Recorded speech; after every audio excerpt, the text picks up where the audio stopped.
Hey, how's it going, everybody? So, I'm going to be doing a Godzilla King of the Monsters unboxing for one of their latest toys that's made here by Jax and by Legendary and Toho. You know, obviously, everybody who is a part of the production process for the American side is a part of this.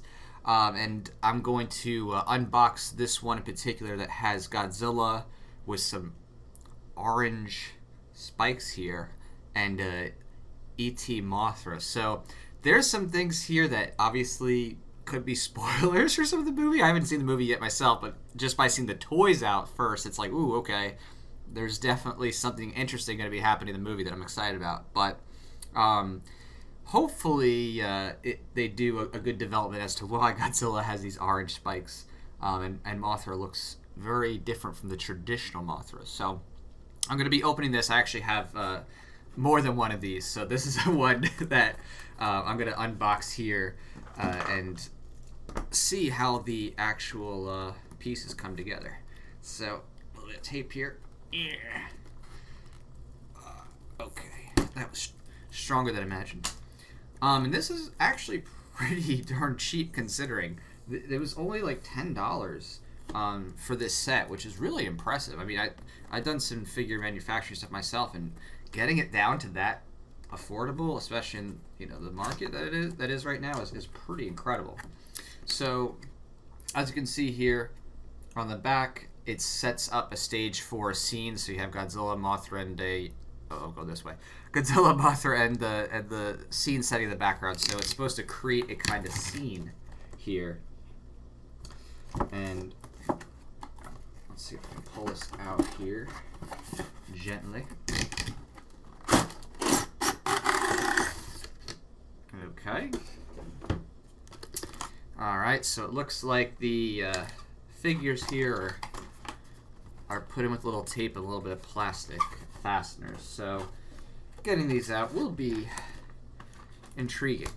And it says here that, I think on the front it says, yeah, you can see right there in the corner, 3 plus. So I guess they expect this to be safe for little kids. I don't know if I would, but we'll find out. At least for big kids, collectors like me, serious Godzilla fans like me. I'm not too worried about the choking hazard. Alright, so there's tape here on the back. This particular piece of tape is extra tricky, extra sticky. So I'm gonna try to get under there. Okay, cool.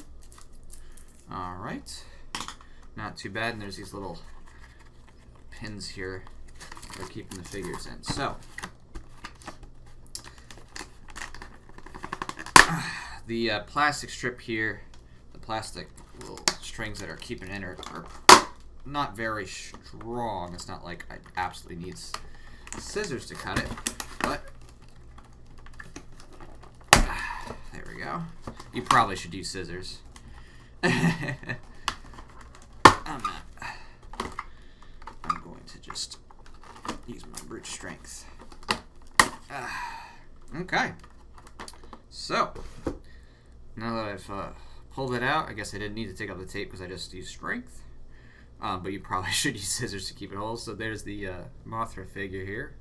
Pretty interesting how they did the wings.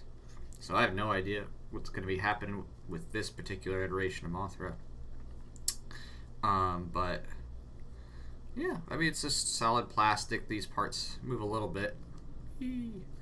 So yeah, definitely way different than the traditional Mothra. So I'm curious what they're going to do with this in the movie. Who knows? Alright, so I'm going to put that off to the side. And now we have the big G. Okay. Yeah, again, you probably should just cut it with a scissor, but I didn't. Alright, so here's this new Godzilla with, of course, a 2014 design, the thicker body. It looks like, wow, there's some points of movement articulation here, which is pretty crazy considering this is, only $10 for 2 toys, like 2 figures, and it has some posability here to it. That's really impressive for a price, you know. So cool stuff. I'm very curious as to exactly what this is alluding to in the movie. What scene or sequence caused Godzilla to start looking at this? I mean, it looks like Meltdown. You know, it looks like Meltdown Godzilla in some ways, but not quite the same color and design as the original Meltdown. So who knows? Maybe it'll be Meltdown Godzilla. Maybe it will. All right, and now, lastly, we have the scene. Okay. Which is taped in there. So they have some type of like background, I guess, that they're supposed to be set in. Looks like some type of Mesoamerican ruins. Tenochtitlan or whatever that is. I don't know. Could be made up, could be fictional, but there's this scene card that it comes with, so I guess, I don't know, you put Godzilla in the scene or something. And then, let's see how this rest of this comes out here. Okay. So it looks like this is meant to be taken out, this plastic. And if it's not, forgive me. But I don't see how else to get this. There's a little plastic holder here for the scene. And I'm not seeing a way that you would take it out otherwise. And it looks like there's a little lip to it. So I'm going to just rip it out. Whee! So yeah, so it's all out. So I ripped out that little plastic piece here. And all that's left is this bigger, beautiful scene. But that actually looks more like a scene, you know, you'd set them in. So I don't know. And in this background scene, it shows up, actually, if you look closely, you can see there's a bunch of ships and like a carrier that looks like it's been destroyed. So it's like as if this is at sea. So yeah, just taking this off just to see. Okay. Yeah. So there you go. The empty box. I don't think that this is meant to really be used because this is all, you know, glued into it. So now that we've done that, we have the scene. We have here our ability to set the scene,